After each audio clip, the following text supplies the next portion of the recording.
YouTube, Spotify, and Apple Podcast. I don't actually know what the name of that platform is called. But yeah, hi everyone. Hello, welcome back to another episode. Special guest, as promised. We've got the UDS Ultimate, the ultimate of ultimates champion with us today. Jesse Kotton, world finalist, countless tops, 5 wins. I think is it 5? Am I a fake fan? It's 5 YCSs. 5 YCS Yeah. wins. God damn, that's like you could.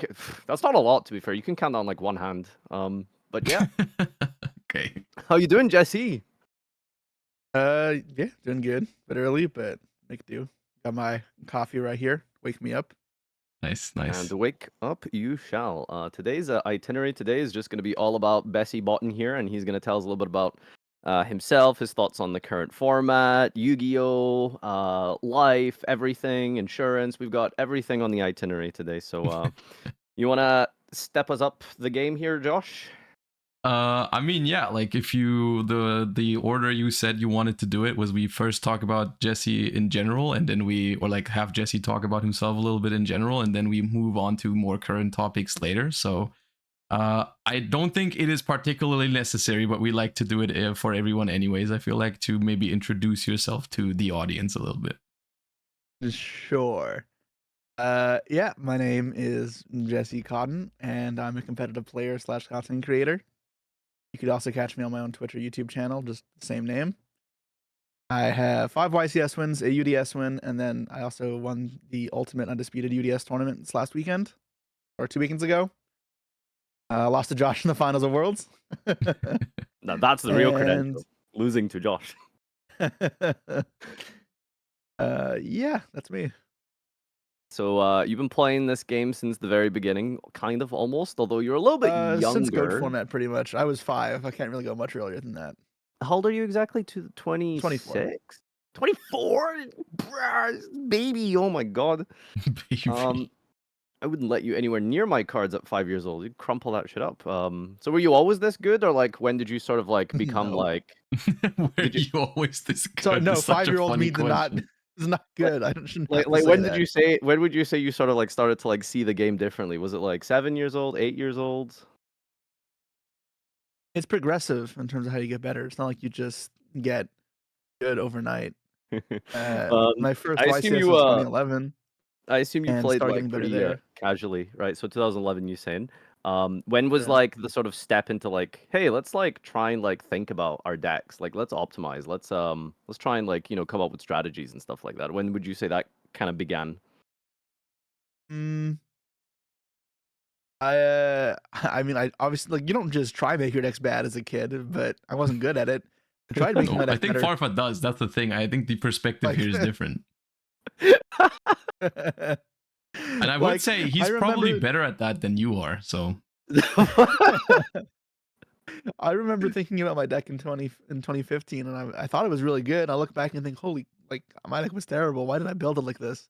What did you play? I in can say 2015? with confidence that that's not like a skill that's just a given thing either. But I always wanted my deck to be better. But I mean, it's a lot of it was learning things from failure.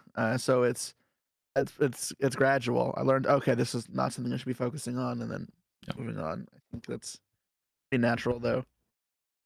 What was your first like taste of success? Like, would you say like it was like kind of the regional level that you were kind of like proud of? Was it like kind of like your first YCS top? Like around about when would you say that you're starting to get these somewhat like competitive successes that are sort of the introduction to where you've become now? So the thing that really launched it for me was 2011 YCS Toronto. So my first event. I didn't actually play the main. I played Dragon Duels. I was 11. And I met 2 other kids who had traveled from out of country, from like the Northeast US. Their parents had driven with them, and they played Dragon Duels. And I became friendly with them. And then I top 4'd that Dragon Duels, and my dad said, "How about we go on a road trip to YCS Columbus together?" Like a month later. And that was like what kind of got me involved in it. And then it's like from there, it's like a stepping stone of reaching the next step, I guess, or the next achievement. That got me continuing down the path. So I got a regional top about a month later. I bubbled my first YCS. It was about a year later as well. And What was your then first 2015, ever I finally got my YCS? first actual top. Isn't that like ridiculous to like just bubble your first ever YCS? Like Yeah, that's a bit. so not everyone like may know this, but I talk about it a lot on my streams. People like to meme on me for beating this kid in 2018 round one future match pretty ruthlessly. Part of the reason I do that is I don't want to like assume that a player who's young is just bad. I was not that player. And there's the same thing happening to me. If you go read round 8 feature match at YCS Meadowlands, it's 2012 or it was 2012 or 2013. No, maybe 2013. I was very young. I was either 13 or 12, and I'm playing against Patrick Hoban. I get OTK'd twice. Did you And put it up was a just a fight? very Like, sad feature match, but it happens. I mean, was it like, you know, summon UFO turtle pass bad, or like did you just like how bad was it? Like, you know? I set sphere. I mean, like I know I had a real deck, but like you don't want to just assume Okay. things. I think it's I feel like after we've seen UFO Turtle game 1, we could have maybe game 2. You know, Could have maybe deduced it was not a real Maybe. strategy. maybe, but like Like you eviscerated that child, Jesse. No. Like, like I Okay, mean, it's not like just one time you did the treating them as FTK. of a normal player, but it was revenge. No, it was not revenge. yeah, well, that was pretty iconic. For context, for people listening who might not remember, FTK format, probably the highest power level of Yu-Gi-Oh we've seen possibly ever, was some of those crazy FTK decks, and Jesse Danger FTK the child on stream. Round one Twice. of YCS London. Twice. But yeah, war crimes aside, you're getting some real success in this game, like unbelievable. Like you both of you are kind of at the level where it's just unfathomable to like 99.999% of the player base, and like that's crazy. Just the journey that you've taken. What was your first like sort of, I guess, like breakout success? Was I feel like it's always the Babe Ruth effect in Yu-Gi-Oh, right? It's like you could have like someone who has like 10 YCS tops is just never going to be remembered or looked at as someone who has like a win, right? Like that's just kind of naturally psychologically how sometimes people look at. Mhm. But I guess like what was your first like major breakout sort of like I guess probably the win, I guess, would be like the most important thing, right?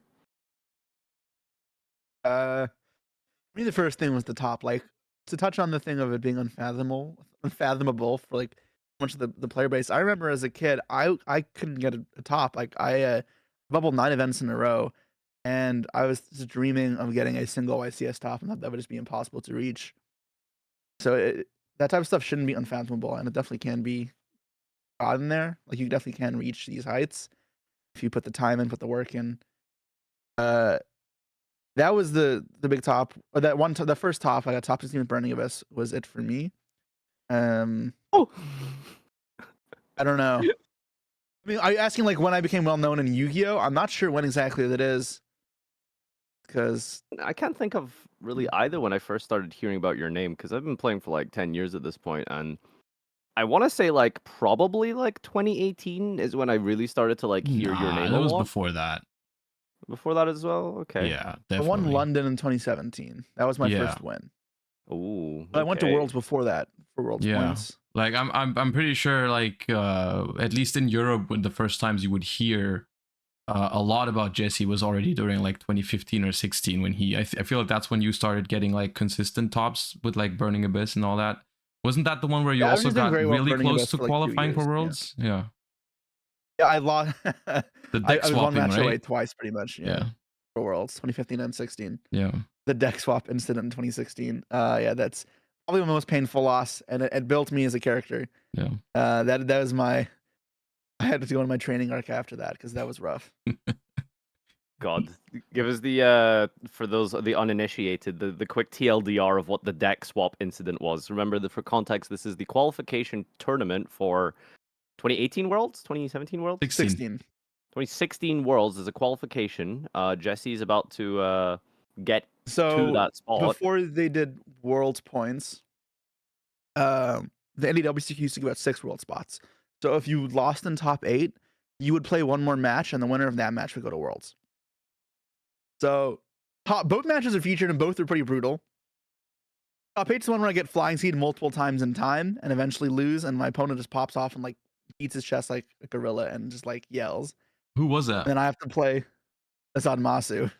Oh, yeah. Okay. And then and then I have to play again on future match. First Jimmy win. And I was feeling good because I felt like very confident in the BA mirror. But what I wasn't really good at yet is dealing with pressure. Mhm. And I remember like I'd lost maybe 2 BA mirrors in my career, and both of them were me choking under pressure. Mhm. And this is the other one. One of this became another one like that. So part of it, game 1, I'm playing normally. I'm feeling pretty good. At some point though, they make you re-sleeve decks in Top Cut. So we have the same sleeves. And he uses, I don't know what happens. We end up shuffling decks, and our decks get swapped. He has my deck, and he uses Beatrice, and looks through my deck, and he like looks through it for a second, resolves it, and there's nothing going wrong with it. And then I draw for turn, and I draw a gold rare Barbar, and I'm like, my Barbar is not gold rare.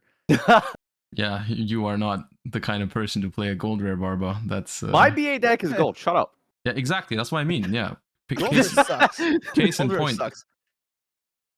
You're talking about I'm pressure like- here, though, but like that's not your fault, right? Like that was just a mix up. No. So the thing is, like, I didn't recover from that. So I end up like they said they don't want to give a game loss, so they don't want to give any penalties, they don't want to cancel, they do anything weird because it's on stream and it's like such a high stakes match.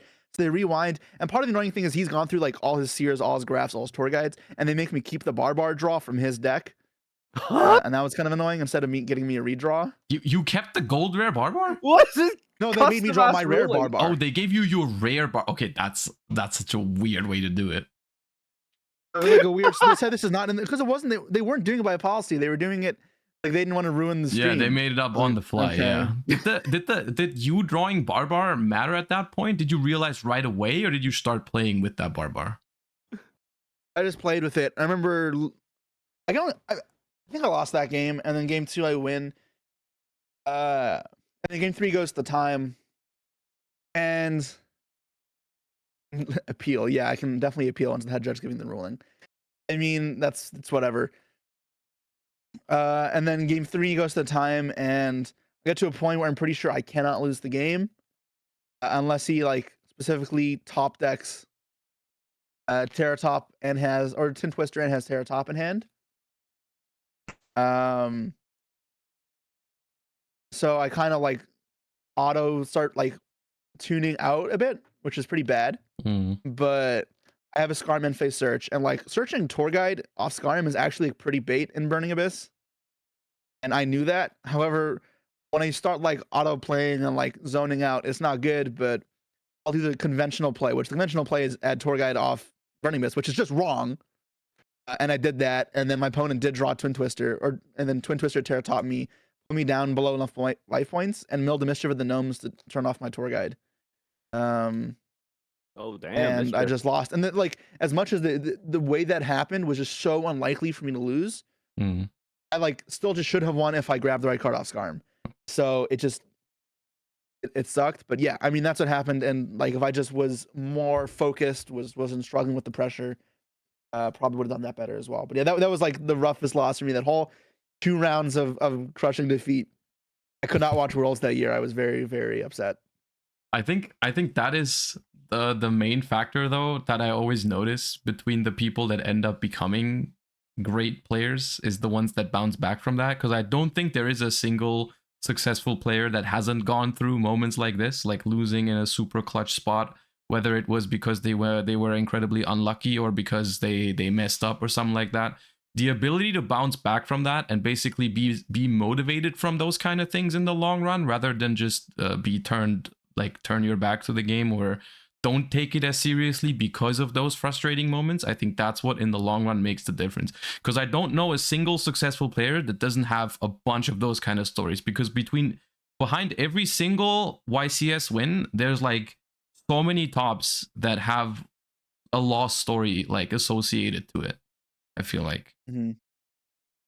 I can only Yeah, I assume think- that for both of you, the most frustrating losses are the ones that where you personally like really messed up, rather than like, oh well, they just outdrew me. Um, that and like I also the ones that are like you can mess up from policy or judge are kind of annoying as well, but because it Oh, feels like you external shouldn't factors have like that lost. must be enraging. Oh my god. Oh I yeah, can't imagine. Oh, so Josh like that.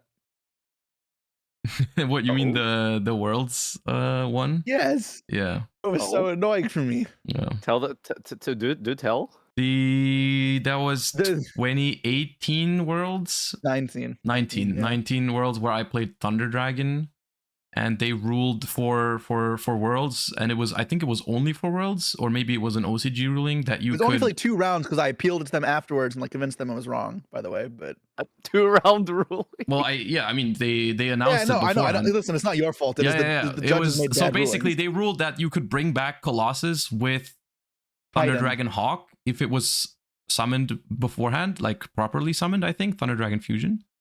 Oh, what's the Yeah. Colossus say? Does it say must be special summoned? It was Titan, not Colossus. Titan, not Colossus. Titan said like I don't remember the wording. Literally on Titan. says cannot be special summoned except by these methods. Thunder Dragon. Why the hell did they rule that Hawk works like that? That's... I Oh, do no! not know. But how did this I even remember come up? I had a Harbinger on the field, so I'm like, you can't roar, add back Thunder Dragon Fusion, I'm fine. And then he goes, Thunder Dragon Fusion, add Hawk back Titan. I'm like, I can't do that. And the judge ruled he could, and I was like, what? And then I just lost. Yeah. Oh nay. Oh nay. Yeah, well, that sounds pretty rough, not gonna lie. What would I mean, you that say? happens, but you gotta deal with that in Yu-Gi-Oh too. Like that's just happens when you play a game like this. It's not Chad, automated. it's not a Chad. They told me beforehand you could. Well, They did, yeah. Yeah. So listen, at least it wasn't for saying goddamn, okay? You know, that would have been... Dude, you're gonna get the podcast demonetized. What are you doing? Well, not like it's monetized in the first place yet, but yeah. I think it is, by the way. It just needs to like go into the settings somewhere. Okay, well, anyway, we haven't turned on the settings yet either way. Okay, But yeah, now this is now why all we... our chances are ruined anyways. Goddamn, Farva. So yeah, what would you say is like probably your most iconic moment of your career? Like, what is like the thing Your that stands favorite out win. fully? FTKing a kid with Firewall. There's no way. My favorite moment is FTKing a child. I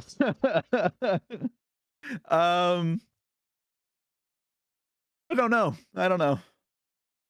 I really love the Utopia double one, but I don't know. that was very sick. That was very sick. Yeah. That was so random as well because it was like in the middle of like a format where Striker was like okay, but then you like just somehow innovated this like really weird Striker OTK deck, and you also played like Full House and crazy shit like that. Like, what was that all about? It was not normal.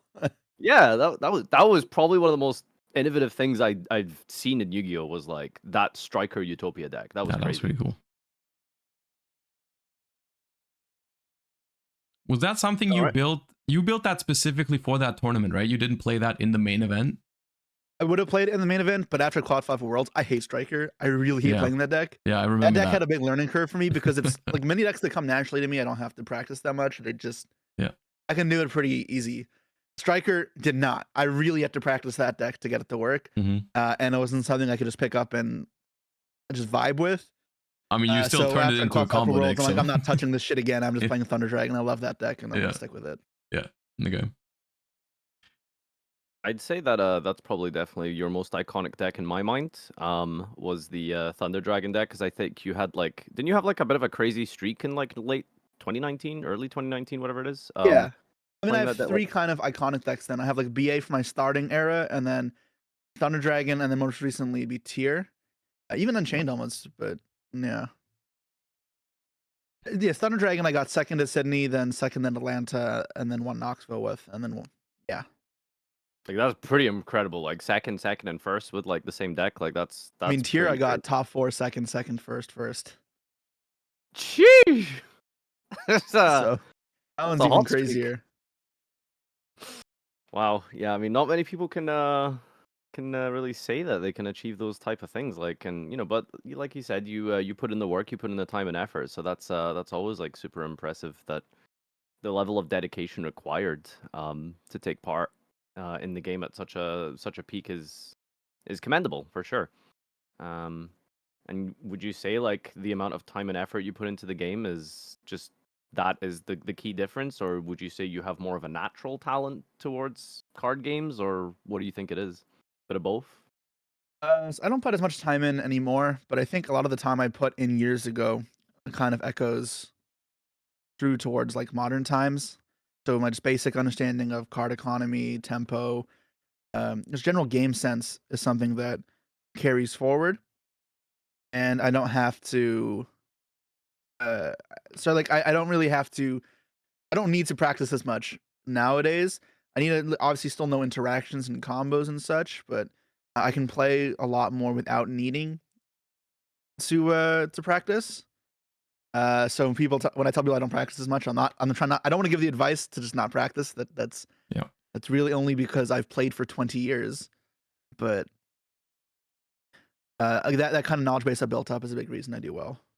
It's a slippery slope as well to ever like I've definitely found myself at some point in the position like thinking I didn't need to practice as much maybe, and then like kind of like once you get to that level, it became dangerous for me at some points because I found myself like not preparing for YCS as much as I needed to maybe, and then ended up not doing as well as I could have maybe, and then I have to ask myself like, hey, all of these things I learned at this YCS, had I learned these like a week earlier, I could have maybe done significantly better at this tournament, right? And so, but it's like you put in so much work these years. Like there's I feel like there's a lot of knowledge in Yu-Gi-Oh that transfers from format to format, and then there is a lot of knowledge that you need to, or like a lot of stuff you need to relearn every single time. Like when a new deck comes out, right? You can like if you have this kind of overall understanding of Yu-Gi-Oh, you'll have an easier time of learning a new deck, but you still need to put in work every single format again and again if you want to do well. Yeah, you can't put in zero work, Yeah. right? You definitely still have to like learn, and even if I can pick up a deck pretty well, I won't be able to master it immediately. Yeah. You still have to practice to get to those levels for sure. Yeah. Unchained was like that for me. It's a deck that came very natural, and I did play like I got third with it at YCS Brazil, having played like very little with it. Yeah. But I could tell you, like, I could have done better that event. I threw my top 4 match. Yeah. Because I wasn't fully like practiced with the deck, and I missed like a very important piece. And the next weekend I won Vancouver was because I felt like I was a lot better. And the one YCS was the practice I needed to like really understand the deck a lot more fluently. Yeah. And just because I can like play well with the deck doesn't mean it's mastery. And you definitely, I think, need practice to get to that type of level. Do you have any memories throughout the 20 years that you've played that are like just kind of absurd or like funny, kind of like ridiculous things that have happened to you in the competitive realm? We talked about some of the craziest ones already. There are so many stories. Many of them aren't really involving the game, so we don't need to touch on all those. One of the funniest ones is, so as I mentioned earlier, I was when I was very young, I traveled a bit on road trips with my dad. And one of them was Rhode Island 2012, about an 8-hour drive from where I live. So my dad and I went there, and I can see the chat. Some of them know them. Talking about Marshmallow. Yep. And my dad loves Lightsworn and Chainburn, his 2 favorite decks. He used to play because when he like had to be in the venue to watch me, he figured he may as well be playing. He doesn't play anymore, but he did play during that period. And he played Light Ray Lightsworn for this Rhode Island event. This is the one that Chris LeBlanc won with Gear. So Lightsworn like wasn't like this meta deck, but that's what he played. And he manages to get all the way go X2 to the final round. Before the tournament, he had a Marshmallow in his deck because he loved that it was a light and it did burn. And took it out of his deck, and like I explained it to him why it was bad. And without telling me, he put it back in his deck. Dad, this card remember- sucks. Dad, take it out. Dad, please Yes. don't. It's so These are embarrassing. literal Dad, things no. I had to do. And I play, and then I watch him in his round 11, game 3, and I watch him draw his hand, and there's a Marshmallow in his hand. I wanted to yell. Stupid ass marshmallows in his hand. Anyways, gets to a point in the game where he has 3 Lightsworns in the grave, and has a 4th Lightsworn in hand, and a Judgment Dragon, and a Marshmallow. His opponent has no back row, no cards in Oh. hand. They have 2 Girgan X's and a Machina Fortress. So if my dad goes just normal summon a Lightsworn, crash it in, summon Judgment Dragon, blow up the field, he probably wins the game on the spot.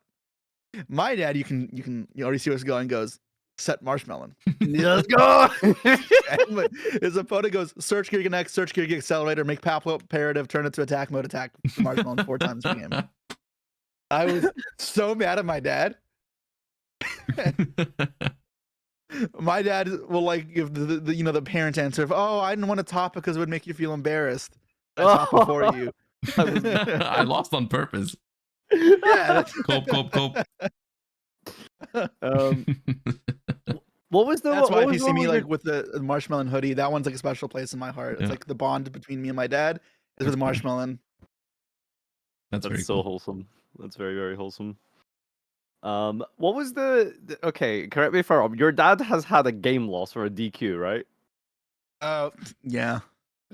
Yeah. He also this Light Ray Lightsworn deck. He was playing his Light Ray deck. This is he was nice. He bought a bunch of big eyes for his Light Ray deck, and that came up nice when Dragon Ruler came out because they were worthless on release but expensive later. But one of the YCSs, he just had a big eye and stole someone's one of their expensive cards, maybe an Exiton, and then forgot to give it back. And my dad doesn't actually care about the card, so he went to return it to the judges. And they gave him they disqualified him or gave him match loss or something. I don't remember exactly. Really? Taking a card. How long after the thing was that? Like next round or? Don't know. That's wild for like bringing it back like on his own. Yeah. These like My steal dad like effects? didn't care. My dad's there to watch me, so he was like just confused and said, "Whatever." Yeah, that's okay. that's very weird. Maybe he gave it back and said like, "Here's the goddamn Exiton I stole last round," and then that's why. Oh no. That's like the weird thing as well, because like he like said like, oh, here you go. These steal effects in Yu-Gi-Oh! Man, I swear they cause so much issues sometimes, like talents and stuff. You never know.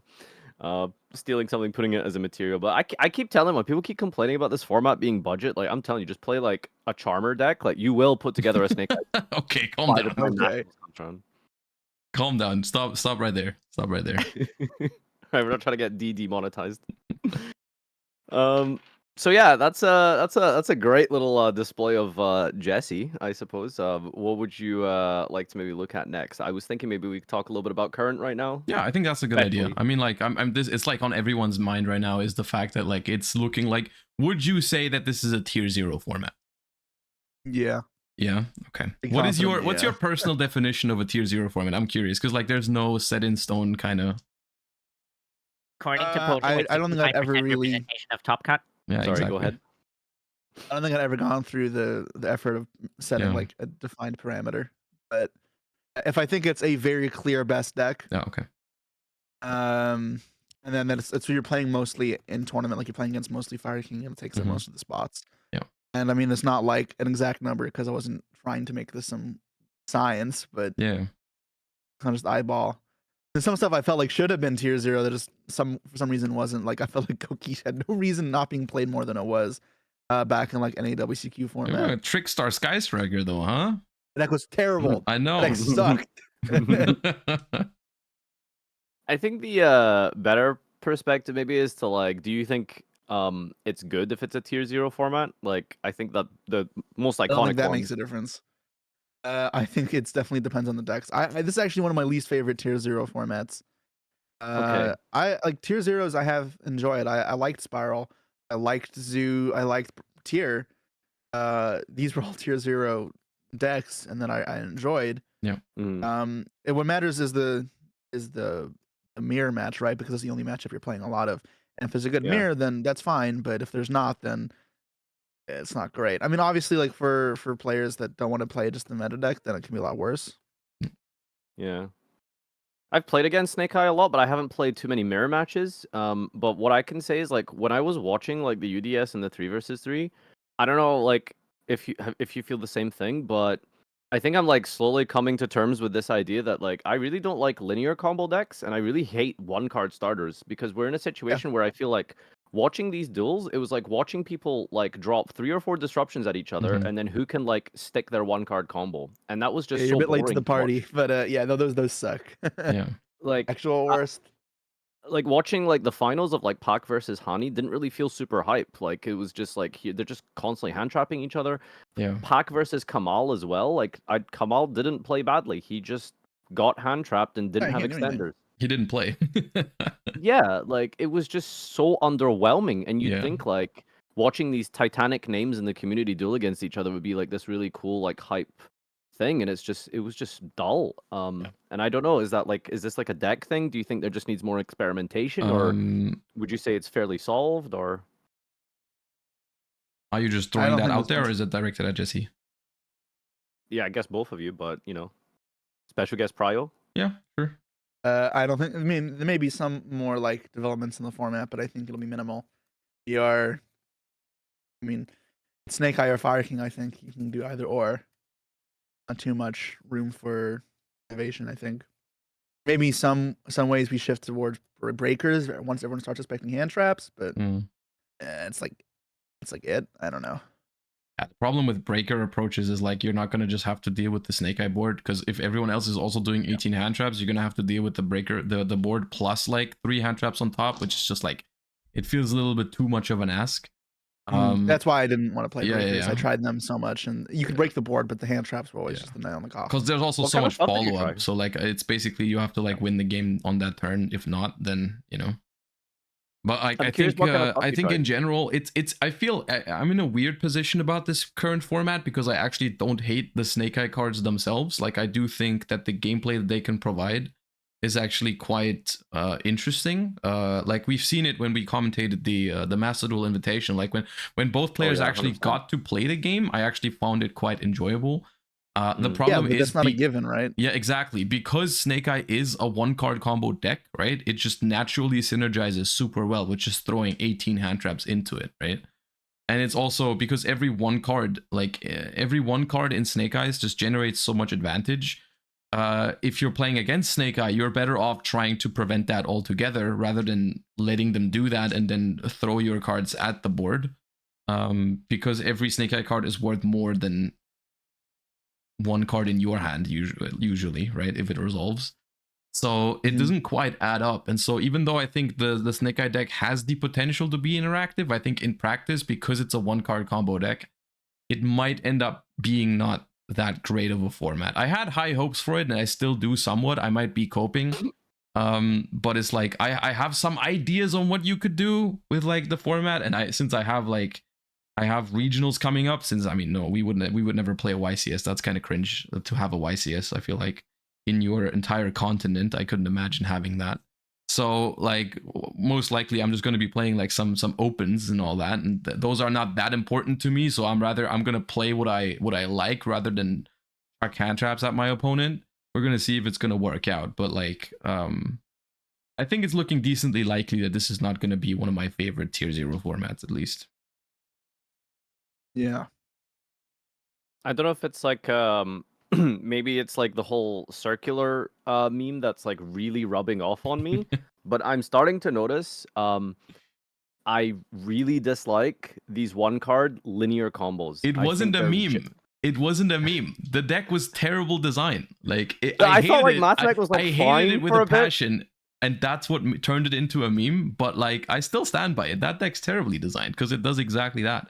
It's even worse because circular doesn't even trade with 1 hand trap. Like no hand trap trades good in the circular. Like you need multiples. And this is why I was like I got this like really insane take on the Farfa subreddit. I know, right? Crazy. This is where you get the highest peak of Yu-Gi-Oh discussion, the Farfa subreddit. But someone brought up a cook here, and I thought it was like low key kind of like good, right? It was like a healthy combo deck. Not the end board, but like would be something that are non-linear, that are like 3-4 card combos, like Dart World, like Tier Limit, right? Like these are like No. Okay. Let me cook. Use Dark Let me- World as an example of healthy. Yeah. Let me cook. So the end board the is worst possible deck to say that about. Like, listen. Okay, obviously the actual win condition of the hand looping and stuff is terrible, right? But the Mhm. idea, the premise is you have a non-linear combo that changes every single time, right? Which is why Tier Limit is so fun. I think, right? Because there isn't really a linear combo other than like, maybe like the kick loss line into Merrily to special, right? But recent tier, for example, like I really enjoy like current sort of tier because it's very like non-linear, maybe a bit too random potentially. But like you compare that to Snake Eye, you compare that to like something like MathMet. I hate these like spreadsheet combos. Like I'm starting to realize I really don't like that. Yeah. So you're saying Danger FTK should come back? I mean, without the FTK I love part, those like decks that way feels more fun. than the Goki. If you had to compare Danger FTK to Goki, pretty much FTK. Which one do you prefer? Prefer Danger. Dangers. Yeah. Yeah. Dude, I had Probably. so much fun at Goki, that Goki were that YCS. one card combo BS I sold out game. I had Like, so much fun at the Danger FTK YCSs. Yeah. I love Danger FTK when I played it. I want to play Yeah. against it though. Yeah. I think like the biggest issue as well is like even though like non-linear combo decks are like really fun, they are very long. And like that's kind of boring for your opponent. So that's probably the major There's issue. this issue sometimes where a deck can be really fun to play yourself, but not very fun to play against. And that's an issue that yeah. That's why I loved like tier with all because players were playing on both turns and it was non-linear. It was awesome. Yeah, tier format was awesome. Was that Thunder Dragon deck of yours pretty non-linear, or did it have like a set route at all? It was non-linear. Yeah, it was pretty. Yeah, I mean it was like a danger deck as well. Right? Danger decks. That's why Dangers is so cool. It's never really linear. Do you think Dangers are like well-designed cards? Like, do you think they're good? I love Dangers so much. Are they well designed? You could argue they're maybe a bit like. I don't know. I think they're fine. I don't know. I think they were ahead Pretty of their good, time. Let's say it like that. Nowadays, I don't have an issue with them anymore. But I think for 2018, they were definitely something. Yeah, they've aged well. That is true. Yeah, I'd say nowadays I hardly ever have an issue with like someone putting like Danger Nessie into their deck or like Tsuchinoko Jackalope as like level 3 extenders in other decks or whatever. Like I think Dangers were or are fine now. Like I think I'd be happy to have them all. Are they all off the ban list? I don't even know for sure. Yeah, they should be. Yeah, right. You can play all the Dangers. Yeah. Isn't Jackalope at like 1 or something? I wouldn't know. All good now. Okay. No, the Jackalope and Tsuchinoko are at 1. Oh, they're still at 1. Okay. Easy. Yeah. I think those could come back. I would say so. I miss them. I would love that, dude. And Curious was legal back then too. That one also True. was a Curious was a big deal. The Dangers Yeah. were. Yeah. Oof, that card is Curious. nasty, and Danger summoned that card so easily. Yeah. I think one of the most dangerous things in Yu-Gi-Oh, no pun intended, is that connection between main and extra that's so easy. And linking them up with things like directed, foolish burials like Beatrice and Curious and Isolde are like... Beatrice is still legal. Yeah. Yeah, I mean, that's definitely a controversial card, is something like Beatrice. But, that's the problem, is like they made it so that it wouldn't be summoned by its correct method, which is discarding a specific monster. And yeah, that's where we're at now. Burning Abyss. Oh, okay, well, yeah, I guess I am allowed to say it, sure. Is there some hidden rule where you're not allowed to say Burning Abyss on Josh's stream? No, you can. We like seeing Burning Abyss because we win against it. we have no issue with Burning Abyss because it's like responsible for almost all my tops during Necros format. Right. Let's anger Josh's chat. Burning Abyss is better than Necros. Let's go. So yeah, the current format, we talked a little bit about that. I guess in terms of like more specifics and stuff, like, do you want to mention a couple of things about your list? Did you think it was like the best list in hindsight, or how do you feel about it? Because I think maybe like the most notable thing was you played things that stuck out at me was you played one Diabell Star, which Pac didn't seem to be a big fan of in terms of consistency. And I guess like one other cool thing as well you did was you played Solemn Strike, which is that's not really a card that I would have expected to see in a side deck. So that's a two-parter for you, I guess, if you want to tell us a little bit about that. So, okay, my deck. I didn't feel too comfortable going into the tournament. Just can't explain why. I just didn't feel too like nothing I did. I felt like gave me a huge edge. My deck looks very OCG inspired, and I mean that is true. So it's not like I have anything crazy going on. It's really just an OCG deck. I was playing 3 Witch, and I played it at the regional the week before, and it just was really bad for me, and I couldn't figure out why. But then when I started doing the math on it, I realized, and like at least in that deck, it didn't make sense. So from a starter's perspective, if you do the math on 13 starters, which is what I had, versus 15 with 2 more Witch, you actually barely increase your chance of drawing a starter. It's like 2% or 3% increase by adding the 2 more cards. And then obviously you're increasing redundancy in those hands. So what you're actually trying to do with adding the more witches is you're trying to make it easier to play through stuff like Imperm on your Snake Eye Ash, and it acts almost as an extender. So when I wasn't maining Cross Out at that point, I'm like, well, if I'm just trying to play through hand traps, I would rather have Cross Out on those spots than those extra Diabell Stars because they're higher value.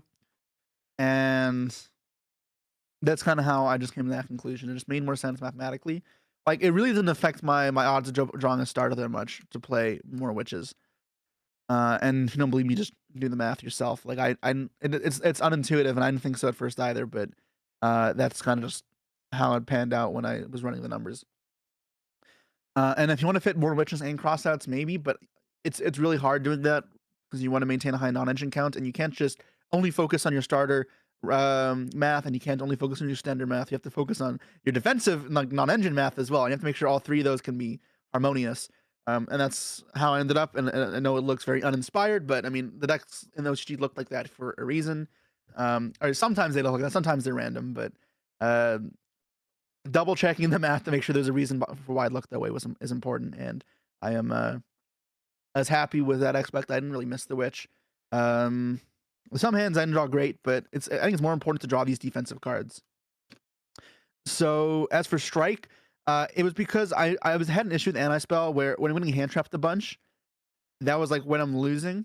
Anti-spell's way better versus rogue, it's better versus branded, and it's better if they're playing board breaker version. However, if you're getting hand trapped like in the mirror, and say on no interrupts, and the anti-spell them, but they have Snake Eye Ash, they get to just make SP, banish it, and then Sinful send off the Poplar, and they're fine. So that's like not that good. And then there's Summon Limit, which isn't as bad into that play. But at the same time, if you don't have like ways to back or ways to like turn it off, I mean, you could turn it off with Snake Eye Ash, but like if you get stopped or you get a hand trap war, Summon Limit just seemed worse. Then something that would trade for value while also stopping them from playing. Some of them was close. I think it is better in those spots. So the reason it was strike though was for one, if you draw multiples, you can use it to stop them, and the strike can be used to push through hand traps. Or if you just have to hand trap them, they stop, and then you can strike through hand traps. That was one big thing. And if you got the play, or got to any point where you have comboed, strike was still very powerful and should be enough to win the game. Like, it didn't need to full on stop them. And it'd be rare that like I'd have nothing else besides the strike. Because like what would be in my hand? It would have to be like very bricky, because it needed to be more extenders to play through the hand traps, and they'd have less cards. Therefore, strike's more impactful. Or I'd have a bunch of defensive cards to pair with it. At which point you don't need like this huge floodgate. So that's why strike. And again, that's like not some huge innovation. OCG was doing that as the hand trap shifted to very, very hand trap based. We saw cards like Judgment and Strike being very popular in side decks. And I mean, I was just following that concept, right? So it's not like it's something crazy innovative. It's just kind of noticing the trends and seeing why they're doing what they're doing. I'm like, yeah, that makes sense. I'm gonna do the same thing. I think, like strike. Yeah, I mean, Strike's good.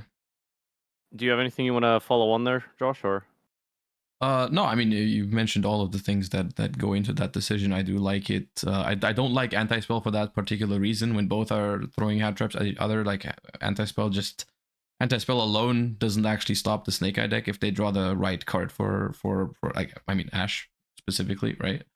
But yeah, like the summon limit, I think, is unfortunately really good right now. I'm not sure if it's better or worse than strike. I think the difference is marginal. I individually I prefer strike as a card much more. That's me being biased against summon limit though, probably. Like I like the idea behind Solemn Strike a lot more, like a 1-for-1 trade rather than just floodgate my opponent out of playing the game. But yeah, I think they're both really, really strong right now. Unfortunately, I shall say. I think that's a bad sign of a format, especially a tier 0 format, when people feel inclined to side deck trap cards for going first. I'm never a fan when that's happening. Like, yeah. Yep. You touched Um, on the OCG portion a little bit. I'm curious, like, what your thoughts are on OCG, like conceptually. I think what I mean by that is I think a a very lot broad of topic. What do you think yeah. of the Japanese, Jesse? Well, let me let me flares that finish my exist, I don't question. know. That would be much appreciated. So we've you've talked a little bit about how the card choice and stuff are impacted over here, and obviously, of course, that they're 6 months ahead. And we did mention as well how this format can sometimes feel a bit stale in that regard because there seems to be not as much room for innovation. Do you think it's it's I suppose like a negative in some way, or I don't know what, like, obviously the solution would be to just restructure release schedules, but do you think it's like a massive bearing on us in the TCG whenever like a deck comes over here and then it's just solved, and to basically to the extent that OCG have kind of developed it? Yeah, I wouldn't say it's massive because a lot of the time the decks don't end up being the same. And this is almost a rare instance where I feel like OCG had a lot of the same, a lot of the deck building decisions that make sense in OCG make sense here as well. Many times the formats don't shape up the same because the ban list changes or differences, or just like some other random card legality. Uh, and like if you go through past formats and how they line up with ours, it's really not that often that they're the same in terms of how they look. So I think a lot of the time it's not a problem. It does suck sometimes for when it does match up very evenly with what ours looks like. It can lead to some kind of staleness before the format even starts. I think we're seeing that with Fire King. People are already kind of sick of it. But the fact this is like a 3 weeks old format, um, and I think OCG is looking so similar is a reason behind that. Yep. But that's not that common. Obviously, it'd be nice if that never happened, period. But I wouldn't say this is like a huge problem that constantly finds itself happening. Okay, fair. I think there's been like a lot of key differences. Like Branded was very different over there compared to here. Unchained was just not a deck ever in OCG, and it was actually pretty huge here until they suddenly killed it. Yeah. Um, but yeah, there's definitely been some key differences. A lot of But it does come down to Maxi, I feel like, especially those two examples that you just mentioned. Like Branded as a deck conceptually, I feel like was designed in a way to be able to play in like 2 special summons if you had to, right? Like you activate Branded Fusion, your opponent maxis, you're like, okay, well, summon Lubellion or Albion, make a Mirror Jade, you draw 2 cards, pass my board, still fine. And like Unchained is the opposite, where like it's a mid-range deck, like not as like the board is not crazy, but it takes like a bunch of special summons to get there.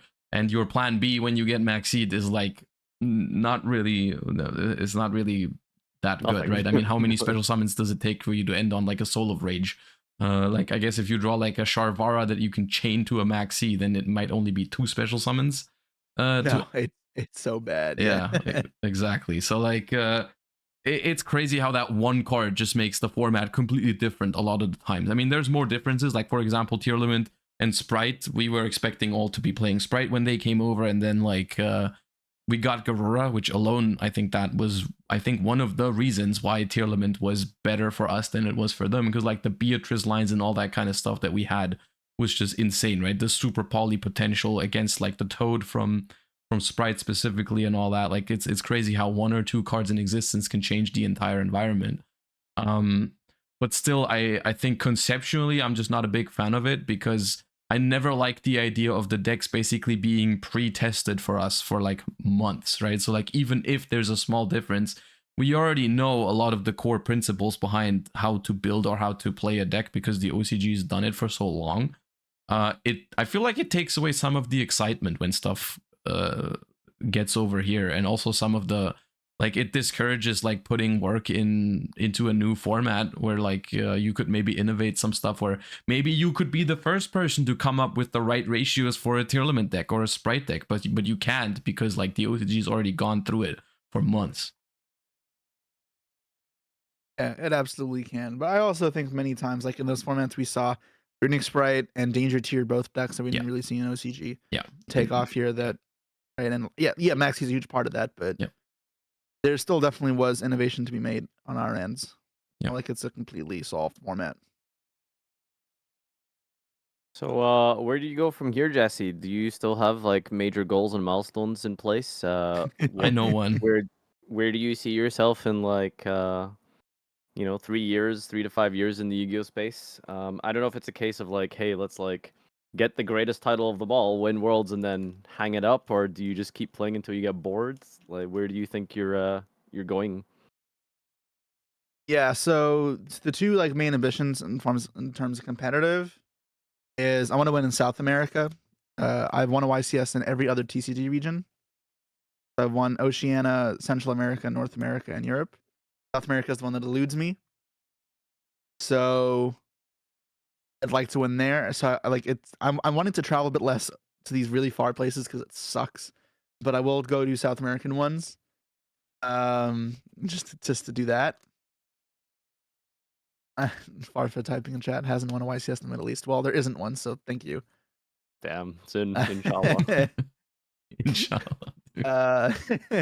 Yes, I want to win in South America. I will be in both Colombia and Brazil, trying to go after that I guess achievement.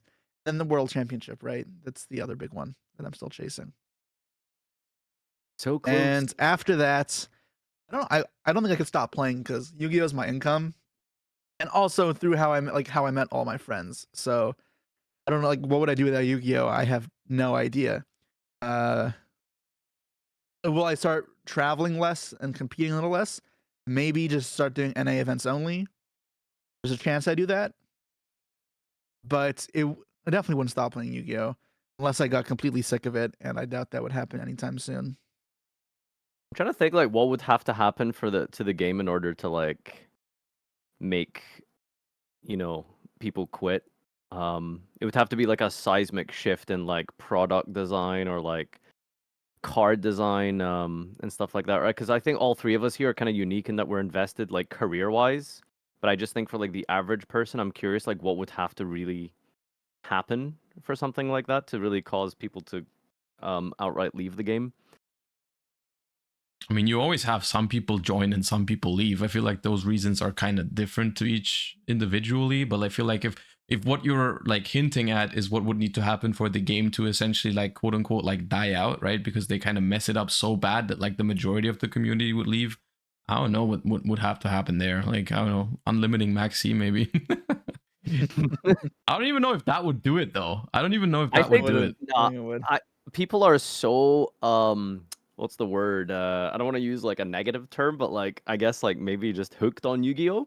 I feel like they could do basically anything and people will still play, right? Because I think like so many of us just have that loyalty to like the nostalgia of the game, right? Like we're just always gonna play. I think like for people who've played through like slow ass 5Ds era and have played today in like Link era, I think like if you are still playing those two versions of the game, like you're here forever, right? I don't see what I the game mean, would have to change. I will Maxi or say not coming back. I do reevaluate it from time to time, like just to make sure that I'm still enjoying it, and I am enjoying it throughout 99% of the time, right? Like it's not like I ever find myself, if I think what would need to happen is for it to be really bad for too long, right? Because there is formats where I don't enjoy that much, right? Like there is formats where I'm noticing right now I don't like what's going on, right? But like I'm still playing this game with like the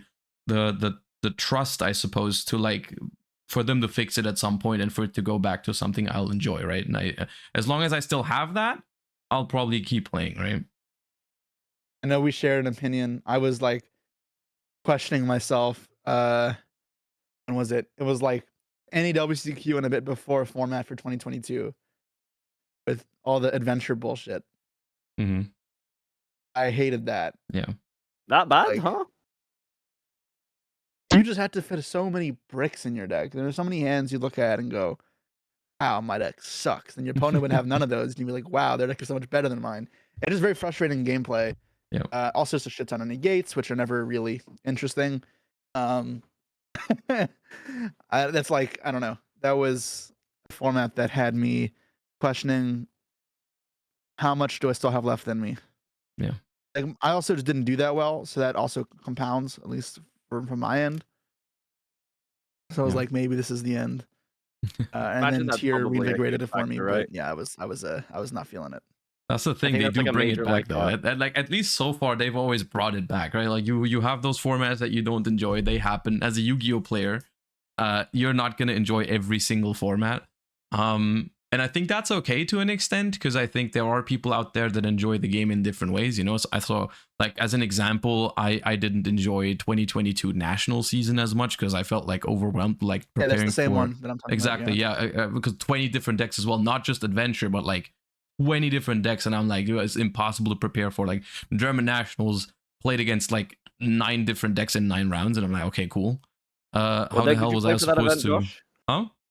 What deck did you play for that event? Remind us. I played Libromancer. There's your problem. You don't understand. Like Geek Boy reveal Doombroker.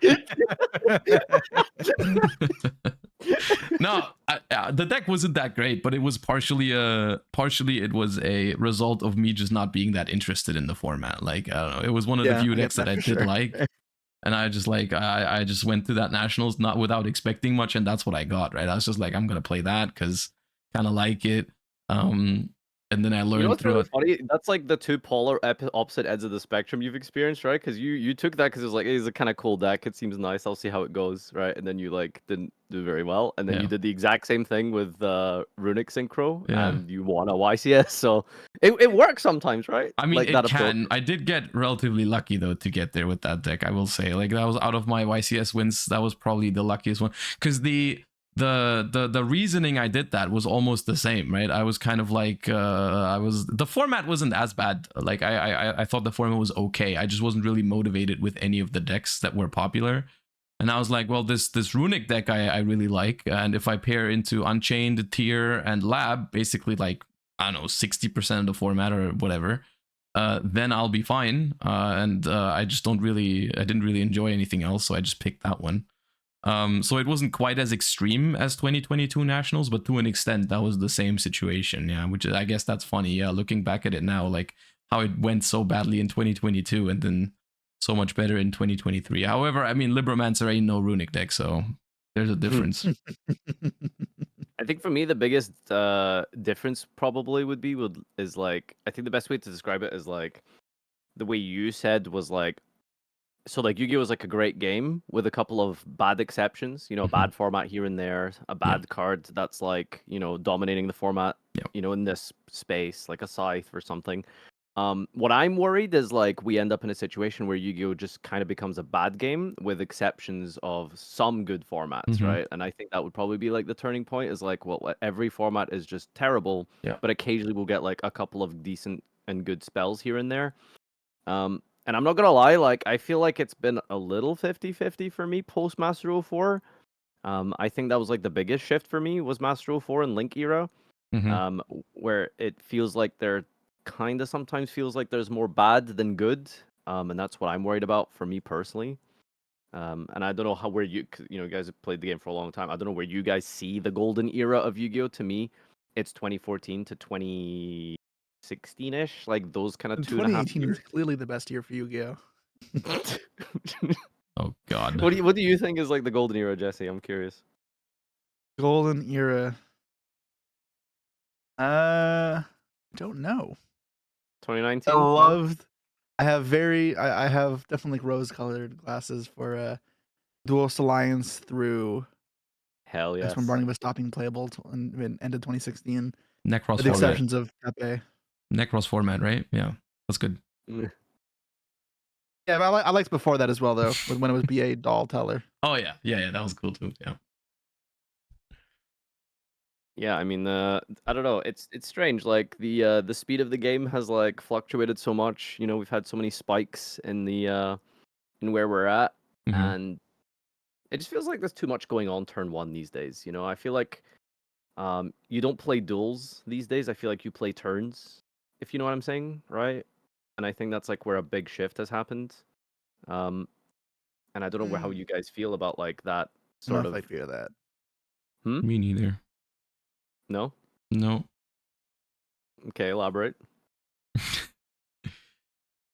I don't Like think what I'm saying is like the duel Yeah. happens on Okay, basically no, a turn, you are right. I right? think the duels on average have less turns now than back in the day, probably. I still don't think that is a measurement for quality, because I think there's still a set amount of actions being taken and a set amount of skill sets being like tested, and whether you say pass 5 times in between that or pass 1 time in between that, as long as there's enough actions that require critical thinking and all that, I think it's I think it's still definitely possible for it to be a good game. What I will agree with it though is that balancing a game around so much happening on specifically turn 1 is tough, because turn 1 is by far the least interactive turn, right? Because turn 1 your opponent hasn't had a chance yet to pretty much do anything, and the only thing that does that is like basically hand traps. I think it's just a matter of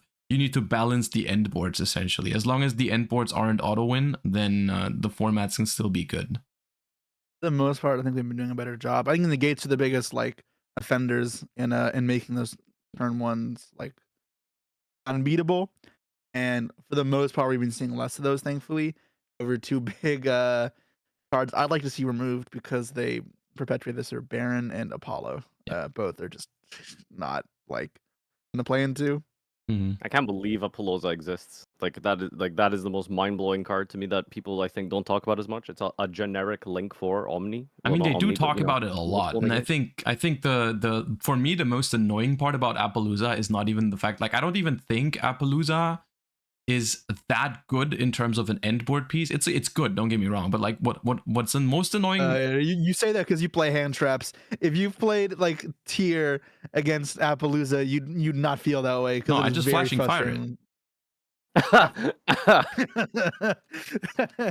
No, Wait but till you Okay, read you what I you Map was don't right now. trying to get monster to heavy is I combo decks think as much. I guess it is a really strong card. I wasn't that's not what I meant, but what I meant is I think it's even more outrageous the way it lets you play through other hand traps on your other stuff. Because normally decks that put up 4 monsters and then make an Appaloosa on turn 1, they don't stop right there, because if they stopped right there, that wouldn't actually be an issue for most decks, right? Or like for a decent chunk of decks, like you could deal with that.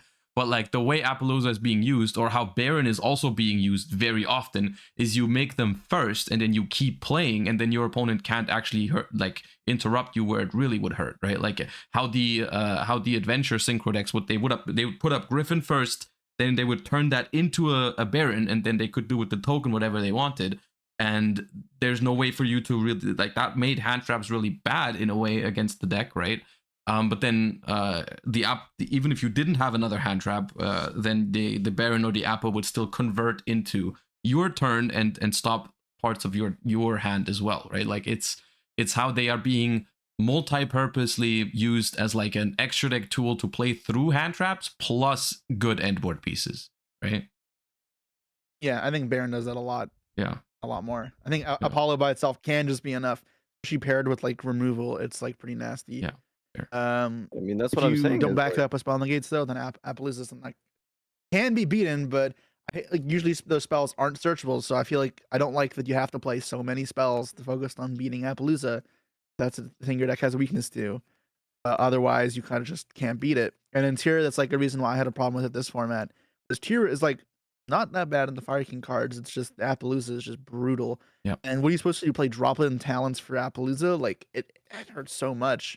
Yeah. Especially when you're trying to like build a deck. Your deck is supposed to be designed to push through with engine. That's how you want to build the deck, not fit a bunch of cards in that aren't that good.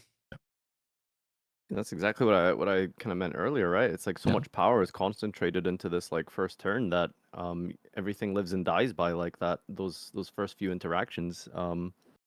It's just too fast, I mean, in my opinion, right? but that's why that deck isn't like a competitive deck right now. That's why it's partially why I went into the 0 format, right?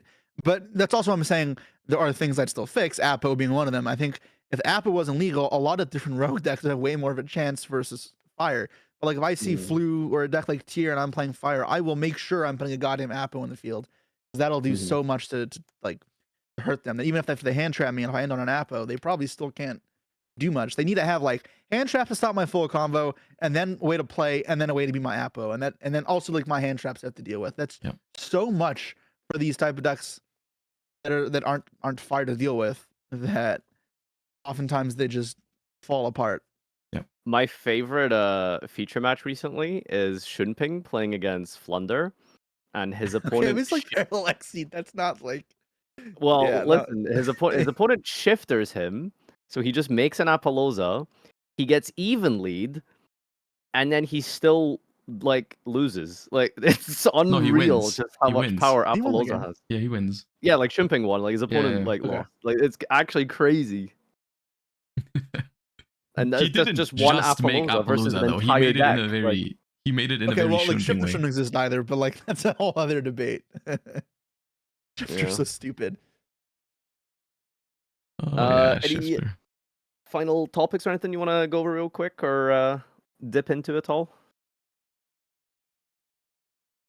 For either of you, I suppose. Like, feel free. Like I said, this wasn't supposed to be a linear structured discussion. We just kind of wanted to like shoot the shit for a little bit. And Twitch chat kept wanting us to argue about like combo decks versus the decks that I usually play, like the sort of mid-rangey stuff. But I feel like we'd be here forever. yeah, I think you two are very divided and have very different takes. I Potentially, don't feel on, like it's that divided actually. Like I feel I like don't think most so. It's either. I don't. People make it out to be like this. we're Okay, both so the way hardcore I one way or feel, the the other. way I feel like that divided is I've back in the day I once tried building decks with Patrick Hoban, right? And that time I really felt like yeah we just have a different understanding on what is good in terms of like a deck, you know, like all about the ceiling, bro.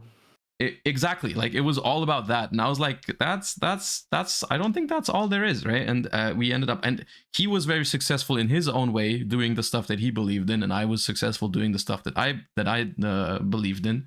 And but whenever, like I feel like with Jesse, I feel like we have I feel like we're closer in that sort of thing. Like most of the time I hear Jesse talk about something, I would agree with what he's saying. Like it's very rare that he says something that I feel like, no, I don't agree with that.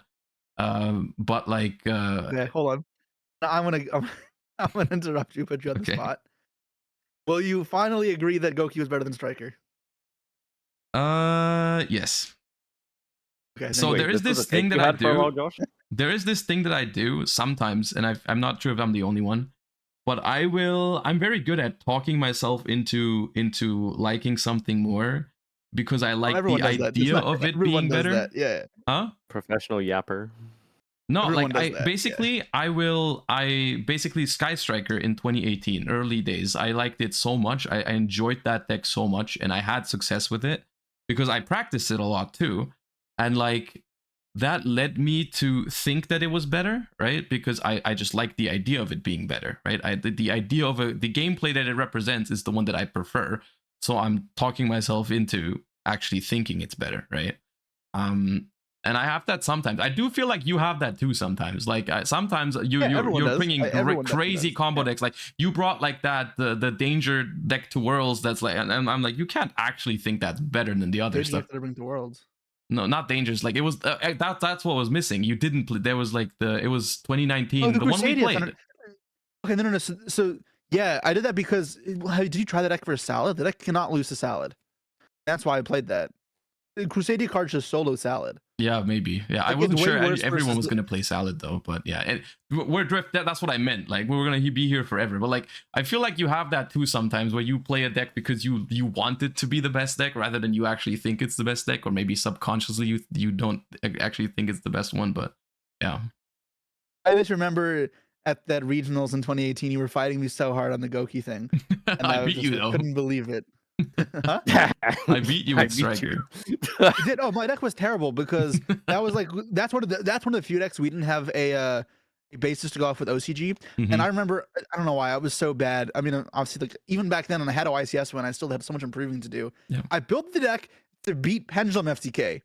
So it was a deck with like those. It was like built like the modern Snake Eye deck, where it had like 15 hand traps in it, and then I had Goki cards. Yeah. And the idea was to hand trap them and kill them. However, and this is I can't believe I didn't fix this. In retrospect, Pendulum FTK got banned. Like the deck wasn't playable anymore, and everyone started playing control decks like Striker. Yeah. And for some reason, I didn't take out my 15 hand traps. That was a huge deck building issue. Yeah. I just didn't went over my head, and in retrospect, it's like, wow, how did I do that? Yeah. I remember I had all these terrible cards in my deck in that format, and then made no sense. Yeah. No, Striker was just definitely an example of I just liked the concept of that deck so much that I just practiced it a lot, and I just wanted You it like to the be good. concept alreght, huh? Okay, Sorry. not the artwork concept, the gameplay concept. All right, can we stay serious for a second? That's not what I meant. Oh my god, I love Ray. Sorry. Okay.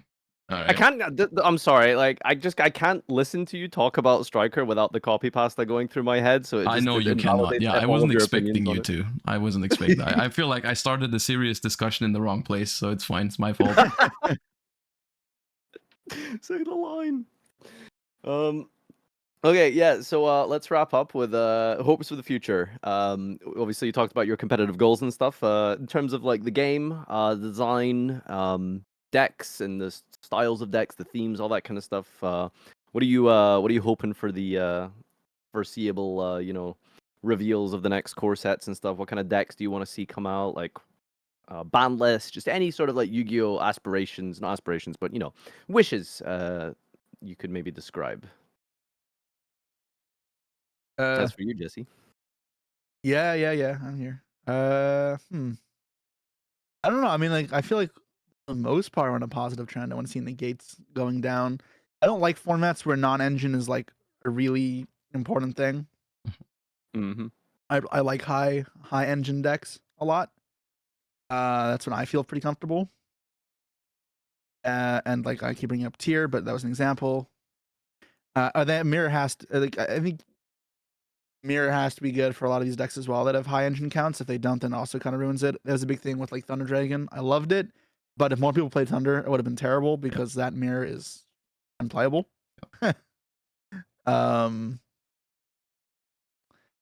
mean that's mostly it. I'm pretty open to most things. If we go to like a control format, I'm also fine with that. I like again, my first deck was like, did well with the Burning Abyss with the 20-something trap cards. I'm really not like a combo player only, and I love that. Have you played any I trap do decks love like that recently? deck list that I sent you. I mean, that was let's. No, wait. What was the question you asked? I think I missed the first few words. Let's talk about tier 2 events. Like, have you played like Labyrinth or anything recently like that, or? I don't really go locals, unfortunately. I'll like entertain it. Labyrinth is fun in Mashable. I'll do that a bunch, I guess. Okay. I don't have all these cards, so it's a pain in the ass for me to get them just to play them for 1 week.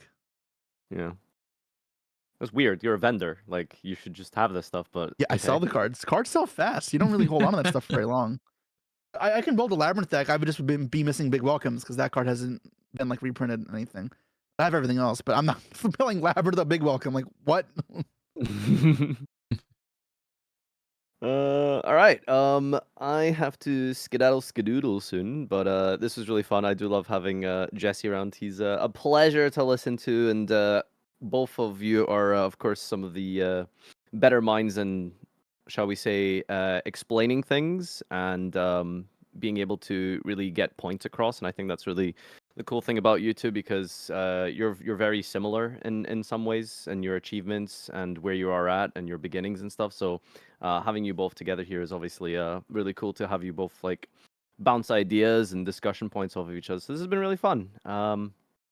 Thanks everyone for tuning in. Make sure you subscribe, follow the various forms of social media. Jesse is of course a streamer, YouTuber. You'll have his links in the description that you can follow him for his own personal content. Yeah, any final shout outs or anything other than your socials? No, thank you. No, thank you.